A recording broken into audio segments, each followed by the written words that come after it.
আইএসএফের নেতার সংকট আছে, আমাদের নওশাদ সিদ্দিকী ছাড়া কোনো নেতা নেই। তো সেই জায়গায় আপনার মতো মানুষকে গুরুত্ব না দিয়ে আপনি বেরিয়ে আলাদা একটা দল করছেন, আলাদা দলে দাঁড়িয়েছেন। দেখুন এই দলের আদি বিস্তার হবে কিভাবে?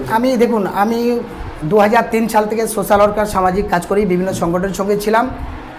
আমার দেশ বাঁচাও সামাজিক কমিটি 2014 থেকে কাজ করে আসছে, আজকে দীর্ঘ 2024 পর্যন্ত। আমরা যেসব কাজগুলো করছিলাম, আমি এখনও পর্যন্ত আমার সংগঠন রাজনীতির সাথে মিশাইনি, এখনও মেশাতে চাইনি। আমি সমর্থন করেছি দেশ বাঁচাও সামাজিক কমিটির আলাপ আলোচনার মধ্যে দিয়ে, তাদের সমর্থন নিয়ে আমি নির্দলে প্রার্থী হয়েছি।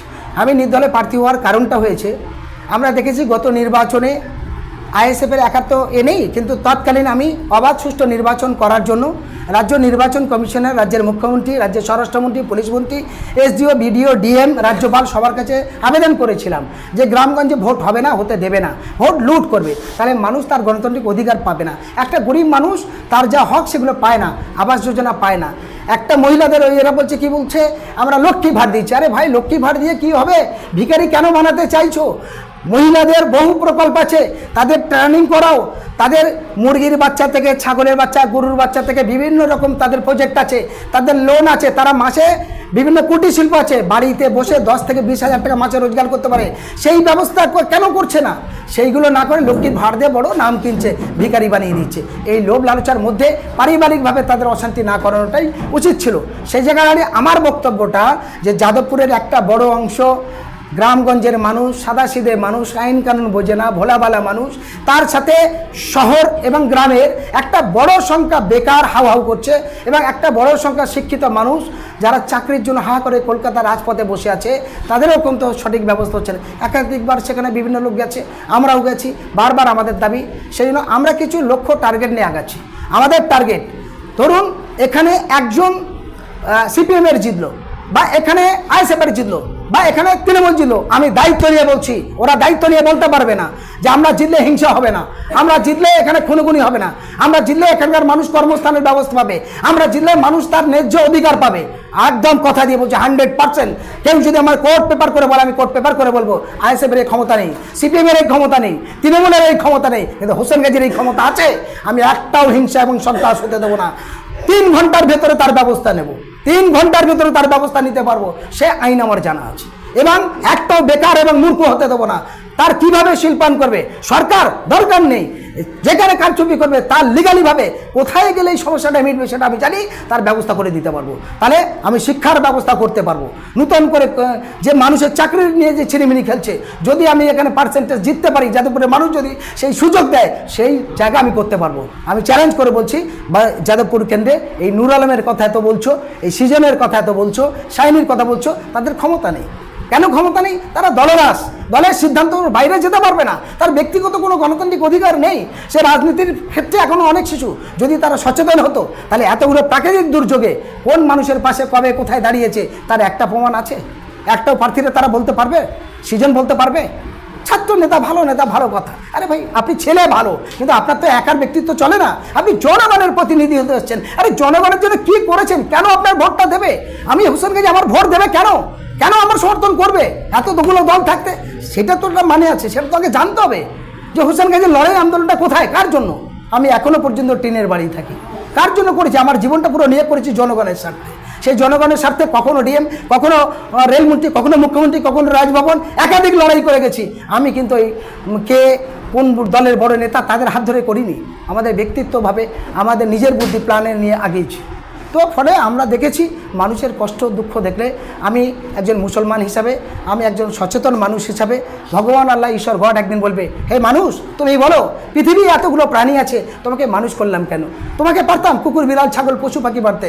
মানুষ হলো সর্বশ্রেষ্ঠ, ভগবান আল্লাহ ঈশ্বর গডের শ্রেষ্ঠ। তাহলে সেই মানুষের, তাই পৃথিবীর সমস্ত প্রাণীর থেকে মানুষের জীবন দিয়েছে লং টাইম।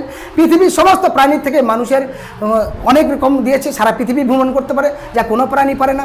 তাই আমার কাল কিয়ামতের দিনে গিয়ে রোজ হাসরে কিন্তু কৈফিয়ত জারি করতে হবে যে আমি মানুষ হিসাবে, আমি রাজনীতির ক্ষমতার অপব্যবহার করে মানুষকে ঠকাইনি, মানুষকে বিপদে ফেলিনি, হিংসা ছড়াইনি, খুনোখুনি লাগাইনি, এটা বলতে হবে। তাহলে সেই জায়গা দাঁড়িয়ে আপনি যদি মিলিয়ে রাখেন, তার সঙ্গে এই কেসের সঙ্গে, এই সমস্যার সঙ্গে পুরোপুরি জড়িত আছে। সিপিআইএম যেমন অসংখ্য খুন করেছে, এই মানে বারুইপুর এবং ক্যানিং থানার মধ্যে অসংখ্য সিপিএমের দ্বারাই খুন হয়েছে, নিজের খুন হয়েছে। তৃণমূলের তাই হচ্ছে, অসংখ্য মারার কেস তারা ঘরবাড়ি ছাড়া হচ্ছে, আইএসএফেরও তো তাই শুরু হয়ে গেছে। তাহলে দল জন্মানোর আগে এখনও একটা এমপি নেই, সর্বপ্রথম লোকসভা ভোটে দাঁড়াবে, সেখান থেকে যখন দাঁড়ানোর মতো জায়গা, সেখানে এই অবস্থা যদি হয় তাহলে দলটা কোথায় আগে বলবে? ফলে এই জায়গা দাঁড়িয়ে মানুষকে ভাবতে বলবো। তাই আমি বলবো প্রত্যেকের ঘরে ঘরে গ্যাস, হ্যাঁ, সেই গ্যাসের সিলিন্ডার প্রতীক চিহ্ন নিয়ে আমি দাঁড়িয়েছি এবং আপনাদের মাধ্যমে গোটা বাংলার সকল মানুষের কাছে আবেদন রাখবো, আপনারা আমার জন্য দোয়া আশীর্বাদ প্রার্থনা করুন।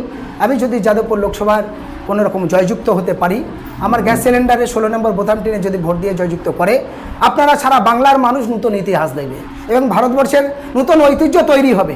যেমন আপনারা দেখেছেন আসাদুদ্দিন ওয়াইসি সাহেব, তিনি একটাই এমপি, যখন প্রথমে গেছে পার্লামেন্টে 3 তালাক এবং আরও অন্যান্য বিষয় নিয়ে 370 ধারা বাবরি মসজিদ নিয়ে বিল ফেড়ে দিয়ে চিৎকার চেঁচামেচি করে বলেছে। আপনারা দেখেছেন মাওলানা বদরুদ্দিন আজমল সাহেব, তিনি বারবার পার্লামেন্টে সোচ্চার হয়ে তিনি বলেছেন আসামে এনআরসির নামে যে মুসলমানের উপর অত্যাচার, যে বিভিন্ন রকম বেবিচার, তার জন্য তিনি পার্লামেন্টে দাঁড়িয়ে সঠিক আওয়াজ তুলেছে। ঠিক তাদের বিকল্প, তাদের শিষ্য হিসাবে আমি কিষানগঞ্জে ওনাদের সঙ্গে দেখা করেছিলাম, আসাদুদ্দিন ওয়াইসির সঙ্গে। আমি আজমল সাহেবের গুয়াহাটি অফিসে একাধিকবারে গেছিলাম, তার যে সঙ্গী আছে আমিনুল ইসলাম এমএলএ, তার সঙ্গে আমি অনেকবার কথা বলেছি। ওখানকার প্রাক্তন ছাত্র নেতা এআইইউডিএফে তাদের সঙ্গে কথা বলেছিলাম।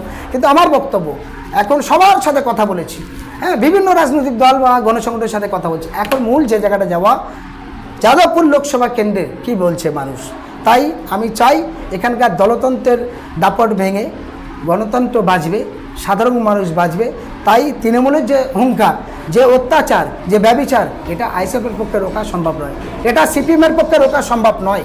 তাই আমি বলবো বিভ্রান্ত না করে আপনাদের মাধ্যমে সমস্ত আইএসএফের কর্মী বন্ধু সমর্থকদের কাছে প্রার্থী দিয়েছে থাক, ভোট নষ্ট না করে ভোটটা আপনারা আমার গ্যাস সিলিন্ডারে দিন। আমি সিপিএমের সমস্ত সমর্থক কর্মী বন্ধুদের বলবো আপনারা বিভ্রান্ত না করে, তো জেতার আপনাদের কোনো অপশান নেই, ভোট না নষ্ট করে সিপিএমের বন্ধুদের কাছে বলবো আপনাদেরও বাঁচানোর জন্য আমি হোসেন গাজী আছি। আপনাদের কাছ তাড়াতাড়ি ভোট দিয়ে ভোতা না করে, ভোট নষ্ট না করেও আমাকে গ্যাস সিলিন্ডার চিহ্নে ভোট দিন। এটা আমি প্রত্যেকটা সিপিএমের কর্মী সমর্থক নেতাদের কাছে আবেদন করব। আমি তৃণমূলের যারা সচেতন মানুষ, ভালো মানুষ, তাদের কাছে বলবো একজন ল্যাংটা উলঙ্গ করা, একজন দুর্নীতিগ্রস্ত স্বৈরাচারী, তার ভোট না দিয়ে সানি গোছে নুসরাতের মতো বাংলার কলঙ্কিত না করে আপনাদের ভোট আমাকে দিন, গ্যাস সিলিন্ডার চিহ্নে ভোট দিন। আপনাদের সমস্ত আপাততের সঙ্গী সাথী হিসাবে আমি থাকবো, এটা আমি কথা দিতে পারি এবং যাদবপুর থেকে সারা বাংলার নতুন একটা রাস্তা দেখাবে, সেই আবেদন আপনাদের মাধ্যমে রাখছি। তাহলে এখন কি আইএসএফ আপনার শত্রু? কারণ যেভাবে আপনি একটু আগে বললেন যে যাদবপুর লোকসভা কেন্দ্রের প্রার্থী অ্যাডভোকেট নুর আলম খান আইএসএফের প্রার্থী, তিনি প্রত্যেক জায়গায় ভোট প্রচার করছেন, তিনি সাধারণ মানুষের কাছে যাচ্ছেন এবং তিনি বলছেন যে আমি যাদেরকে মিথ্যা কেস দিয়েছে আমরা তাদের সঙ্গে আছি, বিনা খরচায় তাদের কেসগুলো হচ্ছে। কিন্তু আপনি বলছেন যাদবপুর লোকসভা কেন্দ্রের প্রার্থী নুর আলম খান তিনি মিথ্যা কথা বলছেন। তাহলে আজ পর্যন্ত 5টা করেছে, তার নাম, ঠিকানা, তার কেস নাম্বার, ডায়েরি নাম্বার, তার জিডি, তার সমস্ত কিছু তথ্য আমাদের মিডিয়ার সামনে ডেকে বলুক বা আমাকে দেখাক, তাহলে তার কথা